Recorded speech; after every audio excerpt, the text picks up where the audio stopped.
Assalamualaikum warahmatullahi wabarakatuh. Yang terhormat Bapak Ibu dosen penguji serta Bapak Ibu guru pamong. Perkenalkan, nama saya Siti Jamilatul Mar'ati, mahasiswa PPG dalam jabatan Program Studi Bahasa Indonesia LPTK Universitas PGRI Semarang. Pada kesempatan kali ini saya akan melaksanakan uji kinerja UKIN dengan materi menerapkan budi pekerti luhur melalui cerita pendek. Terima kasih.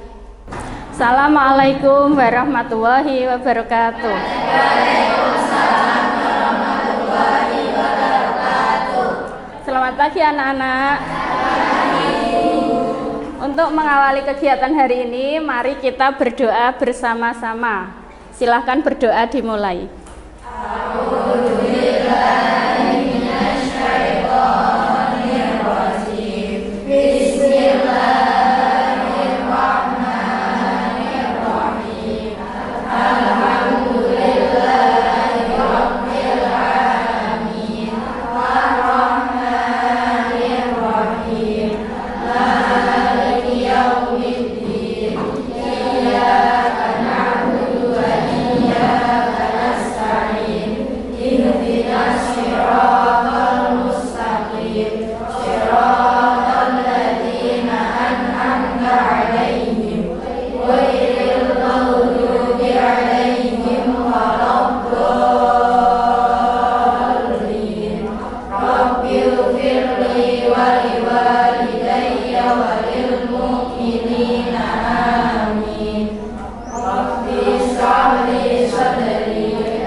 Terima kasih, berdoa selesai. Hari ini ada yang tidak masuk? Ada. Saya absen dulu ya. Amanda Eka, Amelia, Dewi, Dinda, Nadia, Novita. Sakit apa Mbak? Demam. Sudah lama? 2 hari kelar. Nurul, Fernanda, sakit lagi? Sakit panas juga? Nah, mari kita mulai pelajaran hari ini. Bukalah halaman 36.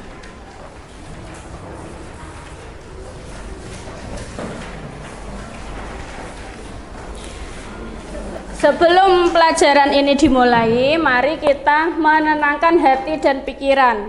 Nanti akan saya putarkan instrumen sholawat nariyah. Kalian pejamkan mata, kemudian resapi nadanya sambil sambil menenangkan hati agar lebih konsentrasi ya.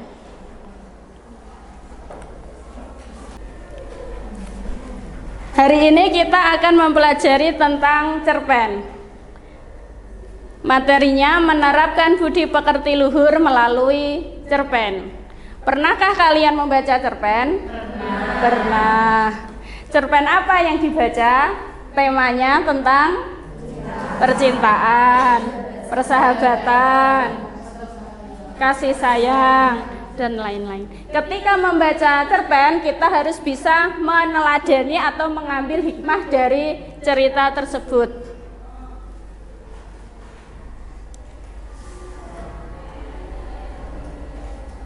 Nah, pembelajaran hari ini Tujuannya yaitu untuk mengevaluasi berbagai gagasan dan pandangan berdasarkan kaidah logika berpikir dari teks cerpen yang disimak.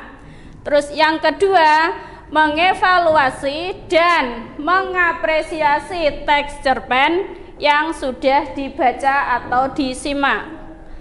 3. Menyajikan cerpen secara lisan dengan kreatif dan menarik. 4. Menulis cerpen dengan menarik dan kreatif.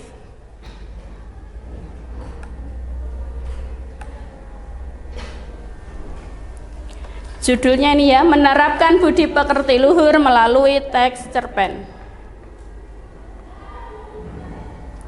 Bisa sambil melihat buku halaman 36. Cerpen ialah kisahan pendek yang memberikan kesan tunggal dan memusatkan diri pada satu tokoh dalam satu situasi. Jadi, cerpen itu ceritanya hanya berpusat sama satu tokoh. Karena itu, cerpen itu lebih pendek daripada novel. Struktur teks cerpen yang pertama adalah abstrak. Abstrak itu berisi penggambaran keseluruhan inti cerpen. Terus yang kedua, orientasi. Orientasi artinya pengenalan, ya, berisi peristiwa atau menggambarkan visualisasi seperti latar belakang dan pengenalan tokoh. Terus rangkaian peristiwa. Rangkaian peristiwa ini sudah mulai ke pengenalan konflik. Ada masalahnya. Terus yang berikutnya komplikasi. Komplikasi ini berisi puncak konfliknya. Jadi inti dari permasalahannya itu apa? Cerpen yang baik itu apa komplikasinya atau konfliknya itu konflik yang mendalam, Mbak. Maksudnya sangat jelas gitu loh, tidak samar. Terus yang berikutnya resolusi. Resolusi itu berisi solusi atau penyelesaian masalah. Masalah dari konflik tadi ya. Kalau rangkaian peristiwa tadi konflik sudah mulai masalah sudah mulai muncul, kemudian komplikasi itu puncak masalah, terus resolusinya itu adalah penyelesaian masalahnya. Terakhir ada koda. Koda itu berisi kesimpulan keseluruhan isi cerita. Koda ini biasanya kadang ada, kadang juga tidak. Sifatnya opsional. Jadi terserah sama penulisnya apakah mau dicantumkan atau tidak. Pernahkah kamu menjumpai cerpen yang ada kodanya? Maksudnya ada komentar penulisnya? Pernah? Pernah. Tapi biasanya jarang.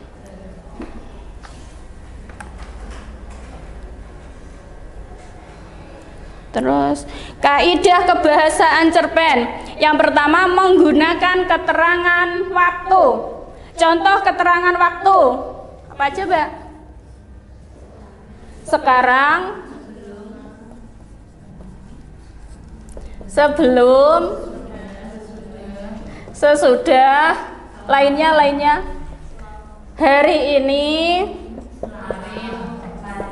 kemarin, besok, dan lain-lain. Terus yang kedua, menggunakan verba aktif. Verba ialah kata, verba itu kata kerja.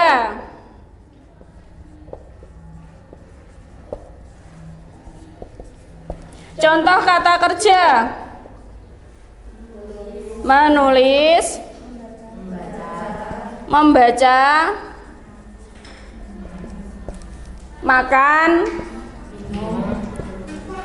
dan lain-lain. Makan gadingnya minum. Terus yang ketiga, menggunakan dialog. Tahu dialog? Apa dialog? Percakapan. Dialog itu percakapan antara dua orang atau lebih. Cerpen itu akan lebih menarik jika ada dialognya.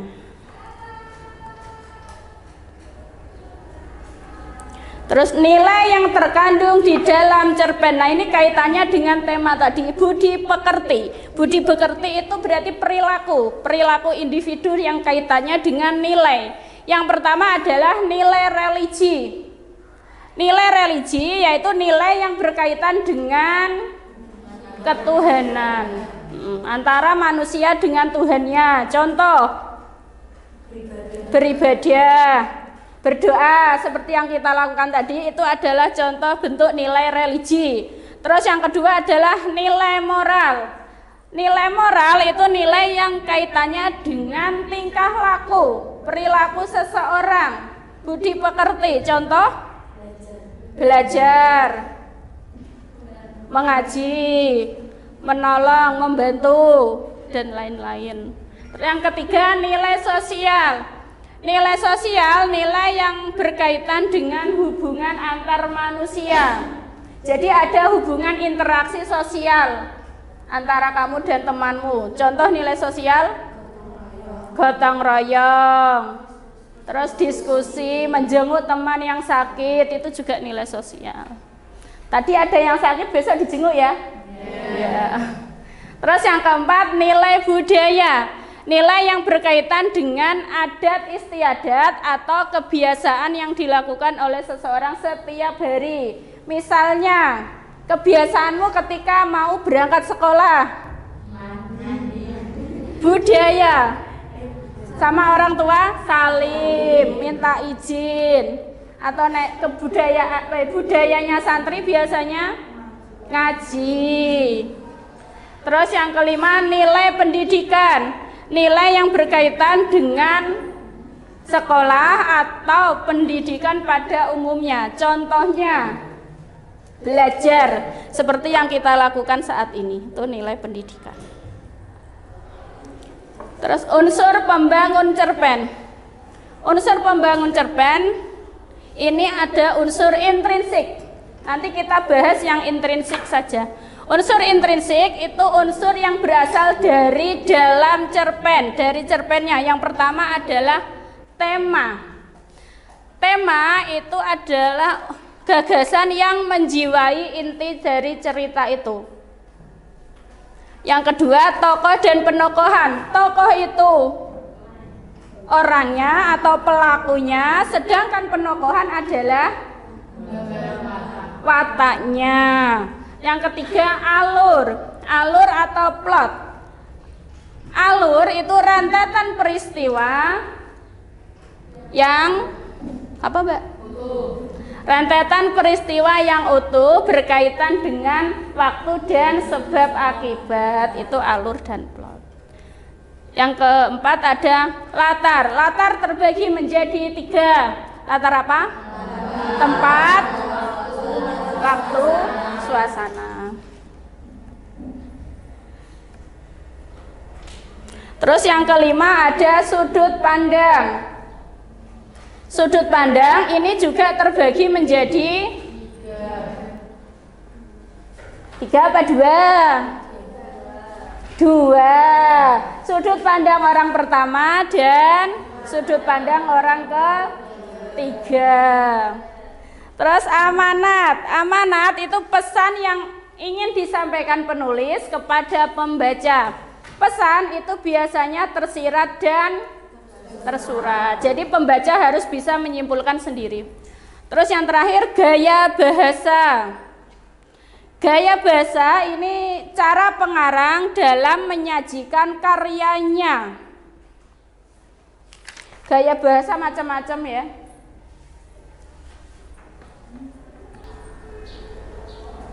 Sampai di sini, terima kasih. Apa ada yang ditanyakan?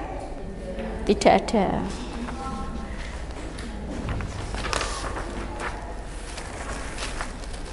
Nah, untuk mengecek pemahaman kalian, nanti kan akan saya buat kelompok ya, dibagi menjadi 3. Nah, kelompok itu nanti akan sesuai dengan kemampuan kognitifmu. Jadi ada kelompok mahir, sedang, dan biasa atau rendah. Nah, pengukurannya itu melalui asesmen awal. Jadi ini nanti saya bagikan. kalian isi terus dikumpulkan.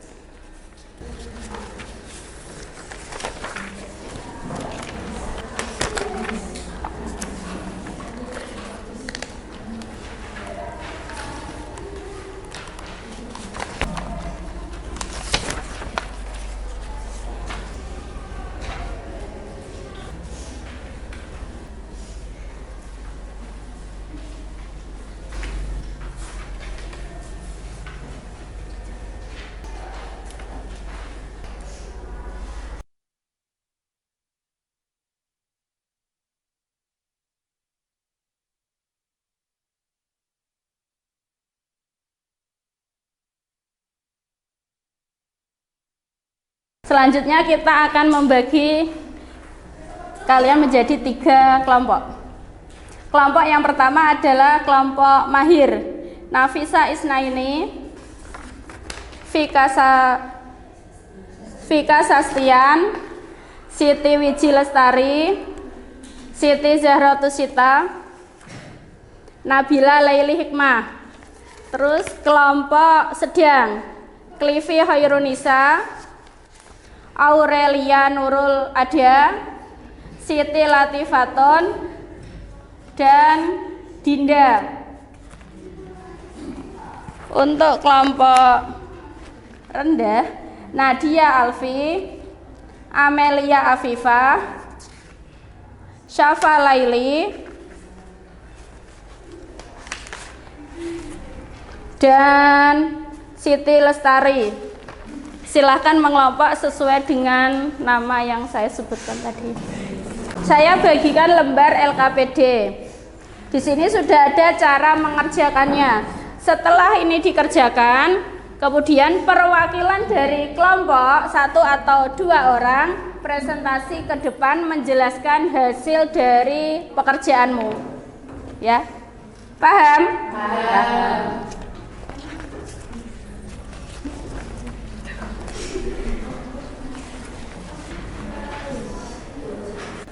Sebelum mengerjakan LKPD, mari kita istirahat sejenak dengan menyanyikan sebuah lagu yang berkaitan dengan budi pekerti atau teman, saling menyayangi teman. Yuk, kita mulai 1, 2, 3. Di sini teman, di sana teman, di mana-mana semua teman.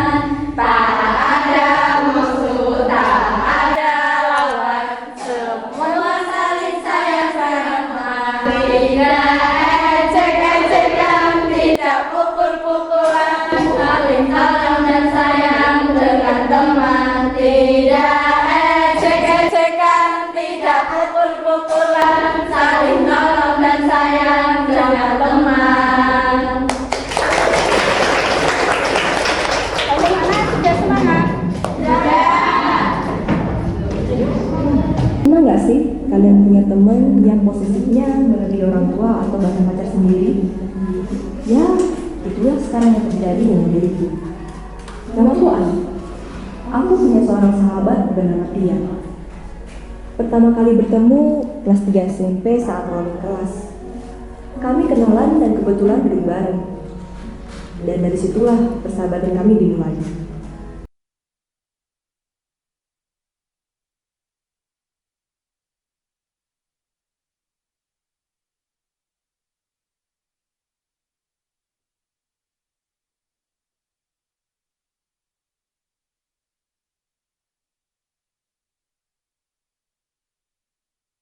Sekarang saatnya kita presentasi perwakilan dari kelompok. Satu kelompok bisa mengirim 1 sampai 2 orang untuk mewakili kelompoknya.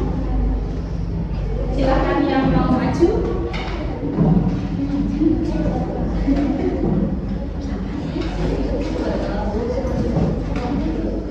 Kelompok yang mana dulu? Terserah.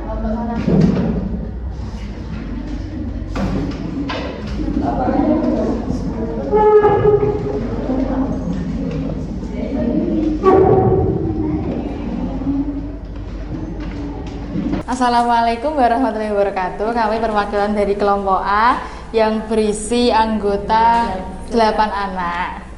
Kami akan membacakan tentang jawaban kami yang video cerita tadi.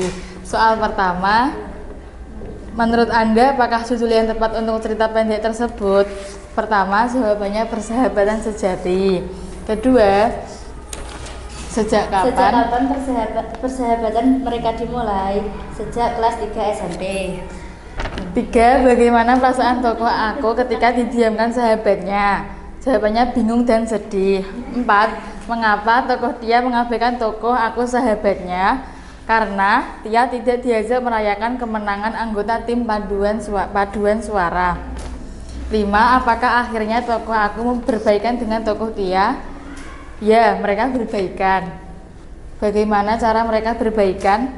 Jawabannya, tokoh aku menjelaskan kepada Tia bahwa ia tidak mengucilkan atau menjauhinya. Tokoh aku tetap ingin berteman baik dengan Tia. 7. Apakah yang seharusnya tokoh aku lakukan jika mengalami kejadian seperti itu lagi? Jawabannya, berusaha untuk menjelaskan kesalahpahaman dan menegaskan bahwa sahabat tidak selalu fisiknya bersama, melainkan saling bekerja sama dan mendukung untuk menjadi lebih baik. 8. Apakah Anda memiliki sahabat dekat? Ya, memiliki. 9. Apakah Anda pernah mengalami hal serupa yang terjadi dengan tokoh aku? Jawabannya pernah. 10. Bagaimana Anda menghadapinya? Bersikap tenang, mencari waktu yang tepat untuk saling mengeluarkan unek-unek dan perasaan agar tidak terjadi kesalahpahaman yang berlarut-larut. Sekian dari kelompok kami. Assalamualaikum warahmatullahi wabarakatuh. Beri tepuk tangannya. Berikut kelompok B, silahkan.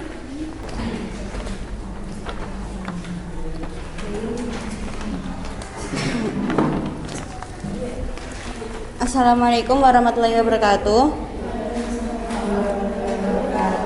Saya akan membacakan hasil diskusi dari kelompok kami. Tema persahabatan, tokoh dan penokohan. Aku bijaksana, Tia egois, alurnya maju. Setting tempat di sekolah, waktunya dari SMP sampai SMA. Suasana sedih. Sudut pandang orang pertama pelaku utama. Amanat sesama teman harus saling berkomunikasi agar tidak ada kesalahpahaman. Sahabat sejati akan selalu ada di setiap hal, meskipun hanya melalui dukungan dan chat. Cukup sekian hasil dari diskusi kami. Wassalamualaikum warahmatullahi wabarakatuh.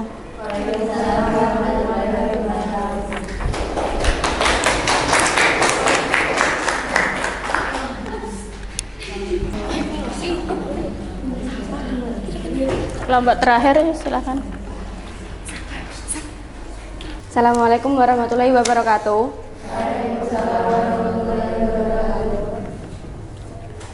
Perkenalkan, kami dari kelompok C ingin menyampaikan cerpen mengapa mereka berdoa kepada pohon.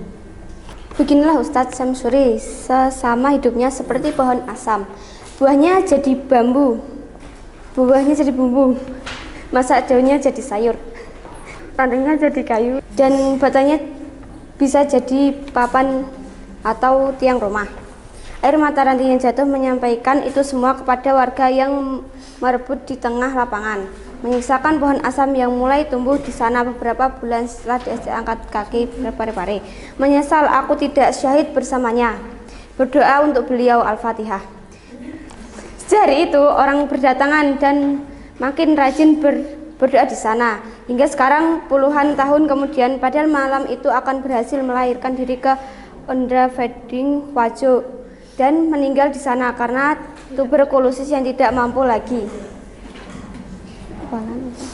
Walahan aku meninggal setelah beberapa saat Jenderal Siman Spot sebagai pimpinan agresi militer Belanda menghentikan darurat para di Sulawesi Selatan pada bulan kedua pada tahun 1947. Terima kasih dari kelompok kami. Assalamualaikum warahmatullahi wabarakatuh.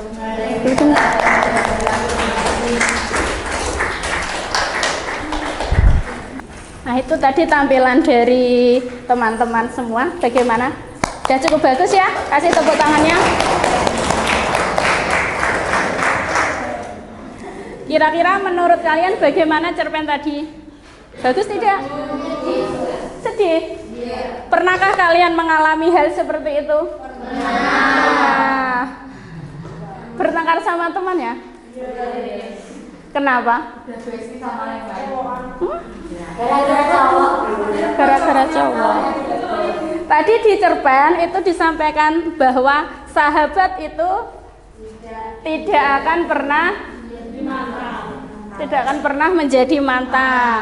Tapi kalau pacar itu bisa menjadi mantan. Maka hargailah sahabatmu. Iya, sahabat sejati. Ada yang ditanyakan mengenai unsur intrinsik, amanat, atau nilai?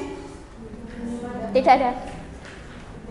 Jadi ketika pembelajaran cerpen kita hari ini kan menerapkan nilai budi pekerti luhur. Di sini menjelaskan, maksudnya antara teman kita harus bisa saling menghargai, harus saling toleransi. Boleh dekat, tetapi setiap orang itu memiliki ruang pribadinya sendiri. Paham? Jadi kita tidak selalu memaksakan teman kita untuk selalu bersama dengan kita. Mereka juga punya dunianya sendiri, sama juga dengan kita. Tuh ya. Jadi ketika saling memahami atau saling mengingatkan, itu tidak harus selalu bersama, bisa melalui chatting, telepon, atau sebagainya. Untuk mengakhiri pembelajaran kali ini, kita kerjakan halaman paket, buka Mbak, halaman 73. Silahkan dikerjakan sebagai tugas formatif akhir. Bagaimana anak-anak, sudah selesai? Belum. Karena ini waktunya terbatas, sudah waktunya pulang. Karena belum selesai, nanti kita lanjutkan minggu depan. Nah, sebelum kita akhiri pembelajaran sebagai penutup, kira-kira apa nanti yang akan kamu lakukan di rumah setelah mendapat pelajaran tentang menulis cerpen? Hal pokok maksud apa Mbak? Mencoba menulis cerpen melalui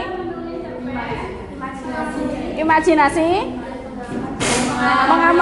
mengamalkan cerpen diamalkan gitu, pengalaman. Misalnya mulai menulis kegiatanmu setiap hari, dituangkan ke dalam buku apa Cah? Buku diari. Lah itu nantinya sebagai bahan pembelajaranmu agar tidak mengulangi kesalahan yang sama di kemudian hari. Itu ya, atau bisa juga menulis cerpen nanti kemudian terus di mana? Dipublikasikan di mading sekolah ataupun mading pondok. Kita punya mading ya? Ya, lah nanti di rumah mulailah belajar untuk menulis cerpen dari pengalamanmu sehari-hari. Terima kasih. Nah, sekarang mari kita berdoa.